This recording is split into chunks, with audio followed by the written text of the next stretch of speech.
So, mas luluwag po.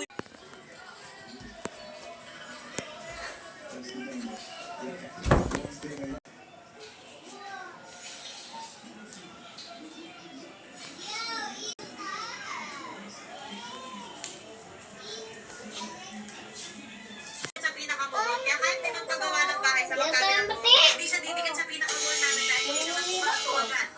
Mga hindi po kasi ito yung sa standard, ito po yung matigas na klase. Standard yung tawagin. Ito matigas to. Masama ito sa piya. Dati siya itong 30 kitchen at saka itong laundry area. Tapos may isang CR po dito. Bandagan. Tapos dito yung may pinto ka dyan. Tapos ito ay sinasabi yung malaking bintana. Tapos namin yung malaking araw. Pati group beam, pati dito sa baba may mga bim-bim niya. Para syempre, alam nyo na, kung yung naglililim. Ito sa baba, dito nakapwede yung aking. Dito kasi wala pa na. Dahil TV console to. Ito kasi yung pinto. Ayan, ito, totoo. Iba't iba isang swimming pool. Ginagamit na patikit para sa dalawa.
Dito, halika.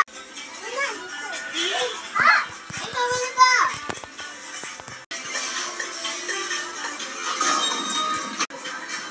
Kapit ka sa ulo ko. Ngayong araw nga. Yes. Hindi, kapit ka sa ulo ko. 2 days nga kami hindi nakatanggap na ng order kasi